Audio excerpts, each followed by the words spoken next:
I first got interested in lucid dreaming, as far as I know, just before my 12th birthday, when I remember I saw this thing in one of the Sunday supplements of the newspaper, which was advertising something called a Nova Dreamer, which was this kind of sleep mask that you put on your face when you went to sleep, had a little computer in it, and it would recognise rapid eye movement, like your eyes flicking, which means you're dreaming, and then would send a flash of red light, bright enough to penetrate your eyelids, but not bright enough to wake you up. So then it would give you lucid dreams. And I was reading through this thing and I was like, lucid dreaming, that's what I do sometimes. And this device says you can do it more. So I tore it out and I went to my dad and I was like, Dad, I know I want it for my birthday next week. And he was like, what? And I said, I want this lucid dreaming thing. And I started to read out all its benefits and stuff. He said, how much is it? And I was like, just $250 plus postage and packaging. And he was like, dude, in your dreams. So I never got one, but now I own about 5 or 6, and we bring them out on retreats, and everyone has a go and stuff like that. And they're pretty fun. They're not as good as the real thing as actually training, but they can help people like stabilizers on a bike.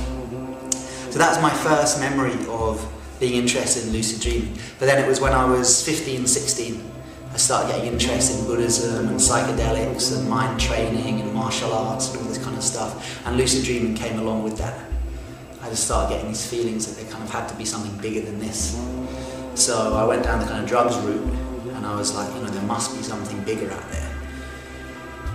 And then I realised that lucid dreaming could give you access to this without the drugs, without tripping out. And it gave you access to something in the mind that revealed that there is something bigger going on and that the mind is a great creator of that.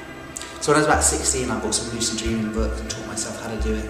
And I found it kind of relatively easy looking back on it. So I think I've had some sort of predilection towards lucid dreaming. So I got into lucid dreaming, with them just using it for just sex really.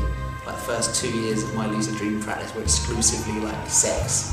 Because I was 16, like what else, not what else you do in your dreams, what else was I doing in my dreams? Because that was obviously my predilection. But yeah, it got to the stage, where friends were ringing me up on Saturday night and I was like, nah, I'm staying in tonight, having an early night. A hot date with myself. And luckily a couple of years later I got into Buddhism and I was like, and there's all this stuff like when you get lucid, do your spiritual practice, train for death, and I was like, oh, that's what I'm supposed to be doing in my lucid dreams. What is it that you do now in terms of lucid dreams?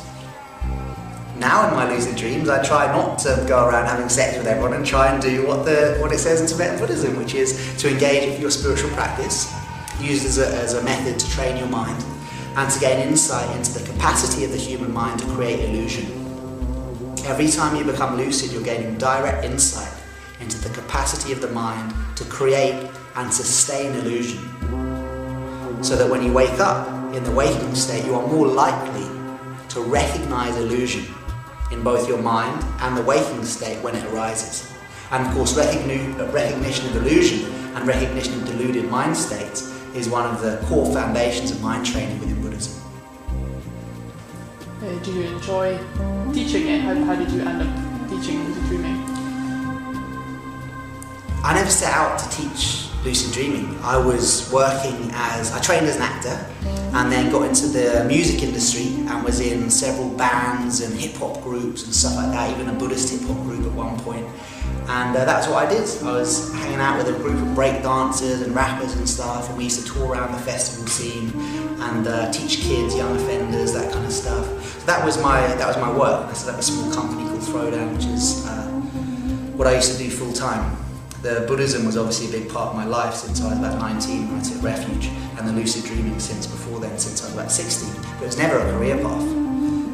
But then about 5 years ago I was asked to give a talk on lucid dreaming by one of my Buddhist teachers, and I thought it was like a one-off. So I agreed to do it because I was like proper geeked out about lucid dreaming, so I thought yeah, I'll give a talk, that's cool. So I gave this talk, and then at the end of the talk, without asking me, this teacher, Rob Nairn, goes, who thinks Charlie should run a 6-week lucid dreaming course starting next Tuesday? And everyone puts their hand up. And I was like, God man, you just threw me in the deep end. So then I started doing this course, and then I got this authorization to teach thing from Lama Yeshe Rinpoche, and then it all just kind of snowballed.